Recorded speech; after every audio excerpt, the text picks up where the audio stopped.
ಆರೋಗ್ಯಕರವಾದ ಮೂಲಂಗಿ ಡ್ರೈ ಪಲ್ಯ ಮನೆಯಲ್ಲೇ ಯಾವ ರೀತಿ ಮಾಡ್ಕೊಳ್ಳೋದ, ಮತ್ತು ಇದು ಆರೋಗ್ಯಕ್ಕೂ ಕೂಡ ತುಂಬಾ ಒಳ್ಳೆಯದು.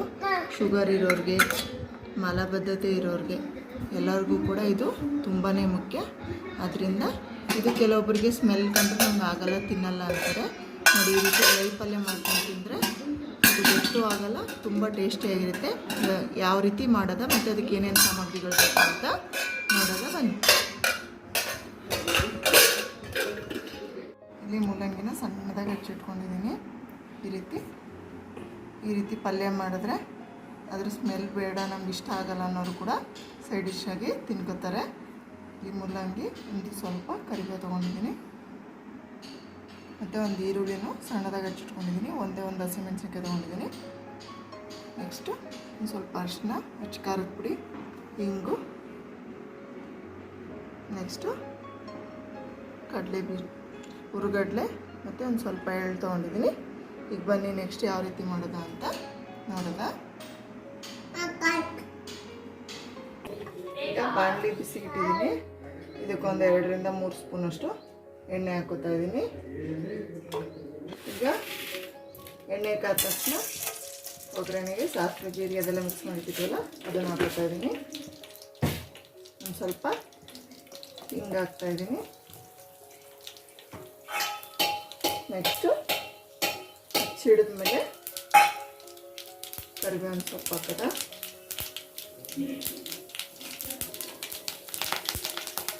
ಈಗ ಒಂದು ಮೆಣಸಿನ್ಕಾಯಿ ತೊಗೊಂಡಿದ್ನಲ್ಲ ಅದನ್ನು ಇದಕ್ಕೆ ಸೇರಿಸ್ತಾ ಇದ್ದೀನಿ.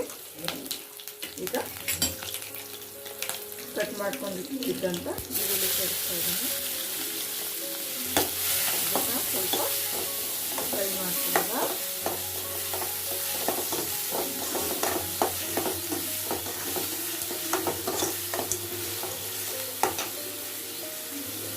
ನಮ್ಮ ಇಂಡಿಯಾ ಅಡುಗೆಯಲ್ಲಿ ಪಲ್ಯ, ಸಾಂಬಾರು, ರಸಮ್ಮು, ಉಪ್ಪಿನಕಾಯಿ, ಚಟ್ನಿ ಪುಡಿ ಇಲ್ಲ ಅಂದರೆ ಅಡುಗೆ ಊಟ ಸಂಪೂರ್ಣ ಆಗಲ್ಲ. ಅದರಿಂದ ಈ ರೀತಿ ಸಿಂಪಲಾಗಿ ಬೇಗ ಮಾಡ್ಕೊಬೋದು. ಸೈಡ್ ಪಲ್ಯ ಚೆನ್ನಾಗಿರುತ್ತೆ. ನೋಡಿ, ಒಂದು ಸ್ವಲ್ಪ ಒಂಬಣ್ಣ ಬರೋವರೆಗೂ ಹುರ್ಕೊಂಡ್ರೆ ಸಾಕು.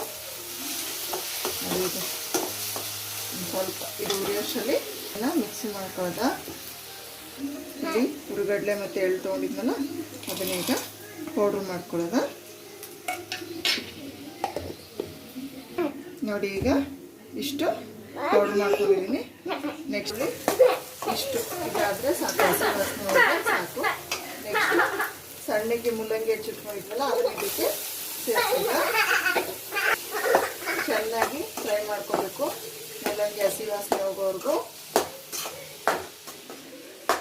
ಇದೊಂದು 5 ನಿಮಿಷ ಚೆನ್ನಾಗಿ ಫ್ರೈ ಮಾಡ್ಕೋಬೇಕಾಗುತ್ತೆ. ನೋಡಿ, ಚೆನ್ನಾಗಿ ಫ್ರೈ ಮಾಡ್ಕೋಬೇಕು. ಮೂಲಂಗಿ ವಾಸನೆ ಎಲ್ಲ ಹೋಗಬೇಕು. ಆ ರೀತಿ ಚೆನ್ನಾಗಿ ಫ್ರೈ ಮಾಡ್ಕೋಬೇಕು. ಮೂಲಂಗಿ ಇಷ್ಟ ಇಲ್ಲ ಅನ್ನೋರು ಕೂಡ ಈ ರೀತಿ ಮಾಡಿಕೊಟ್ರೆ ತಿನ್ಕೋತಾರೆ. ಪಲ್ಯನ ಗೊತ್ತೇ ಆಗಲ್ಲ. ನೋಡಿ, ಮೂಲಂಗಿ ಆರೋಗ್ಯಕ್ಕೂ ಕೂಡ ತುಂಬಾ ಒಳ್ಳೆಯದು. ಕೆಲವೊಬ್ರು ವಾಸನೆ ನೋಡ್ಬಿಟ್ಟು ನಾವು ತಿನ್ನಲ್ಲ ಹಂಗೆ ಹಿಂಗೆ ಅಂತಾರೆ. ಅದರಿಂದ ಅದನ್ನು ಅದರಲ್ಲಿ ವೆರೈಟಿ ಅಡುಗೆ ಮಾಡಿಬಿಟ್ಟು ಈ ರೀತಿ ಕೊಡೋದ್ರಿಂದ ಗೊತ್ತಾಗಲ್ಲ, ದೇಹಕ್ಕೆ ಕೂಡ ಮೂಲಂಗಿ ಸೇರ್ಕೊಳುತ್ತೆ.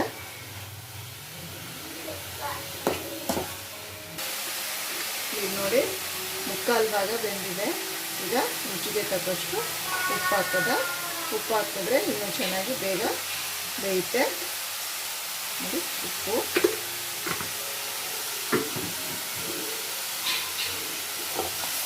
ಇದು ತುಂಬ ಸಿಂಪಲ್ಲು ಮತ್ತು ಬೇಗ ಆಗೋಗುತ್ತೆ. ಚಪಾತಿಗೂ ಕೂಡ ಡ್ರೈ ಪಲ್ಯ ಮಾಡ್ಕೊಂಡು ತಿನ್ಬೋದು. ನೋಡಿ, ಇನ್ನೊಂದು 2 ನಿಮಿಷ ಇದು ಹೀಗೆ ಬೇಯಿಸ್ಕೋಬೇಕು, ಫ್ರೈ ಮಾಡಬೇಕು. ಹಿಂದೆ ಮೂಲಂಗಿ ಒಂಚೂರು ವಾಸನೆ ಗೊತ್ತಾಗಬಾರ್ದು ಇದು ಮೂಲಂಗಿ ಪಲ್ಯ ಅಂತ. ಆ ರೀತಿ ಫ್ರೈ ಮಾಡ್ಕೋಬೇಕು. ಬೇಕು ಅಂದರೆ ಕಡಲೆಬೇಳೆ ಕೂಡ ಹುಳಿ ಹಾಕ್ಬಿಟ್ಟು ಇದಕ್ಕೆ ಹಾಕೋಬೋದು. ನೋಡಿ, ಚೆನ್ನಾಗಿ ಬೆಂದಿದೆ, ಸ್ಮೆಲ್ಲು ಇಲ್ಲ. ಈಗ ಇದಕ್ಕೆ ಅರಿಶಿನ ಮತ್ತು ಖಾರದ ಪುಡಿ ತೊಗೊಂಡಿದ್ದಲ್ಲ ಅದನ್ನು ಇದಕ್ಕೆ ಮಿಕ್ಸ್ ಮಾಡೋದ. ಇದನ್ನು ನೀಟಾಗಿ ಈಗ ಮಿಕ್ಸ್ ಮಾಡ್ಕೋಬೇಕು.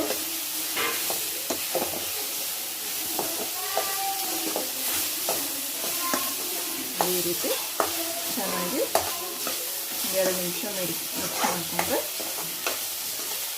ನೀಟಾಗಿ ಎಲ್ಲನೂ ಹೊಂದ್ಕೊಳ್ಳುತ್ತೆ. 2 ನಿಮಿಷ ಮಿಕ್ಸ್ ಮಾಡ್ಕೋಬೇಕು. ಖಾರ ಉಪ್ಪು ಎಲ್ಲನೂ ಅದರೊಳಗೆ ಹಿಡಿಬೇಕು ಚೆನ್ನಾಗಿ. ಚೆನ್ನಾಗಿ ಕಾಣ್ತದೆ. ತಿನ್ನೋಕ್ಕೂ ಕೂಡ ಇದು ಅಷ್ಟೇ ಟೇಸ್ಟಿಯಾಗಿರುತ್ತೆ. ನೋಡಿ ಈಗ ಬೆಂದಿದೆ. ನೆಕ್ಸ್ಟ್ ನಾವು ಪೌಡ್ರ್ ಮಾಡ್ಕೊಂಡಿದ್ವಲ್ಲ ಅದನ್ನು ಇದಕ್ಕೆ ಸೇರಿಸ್ಕೊಳ್ಳೋಣ. ಅದನ್ನು ಮಿಕ್ಸ್ ಮಾಡೋಣ. ಇದು ಎಲ್ಲಿಗಾದರೂ ಟ್ರಿಪ್ಪಿಗೆ ಹೋಗ್ತೀವಂದರೆ ಡ್ರೈ ಪಲ್ಯ ಆದ್ದರಿಂದ ಮಾಡ್ಕೊಂಡು ತೊಗೊಂಡು ಹೋಗ್ಬೋದು, ಹಾಳಾಗಲ್ಲ ಬೇಗ. ಅದು ಈಗ ಮೂಲಂಗಿ ಸೈಡ್ ಡಿಶ್ ಆಗಿ ಡ್ರೈ ಪಲ್ಯ ರೆಡಿ ಇದೆ.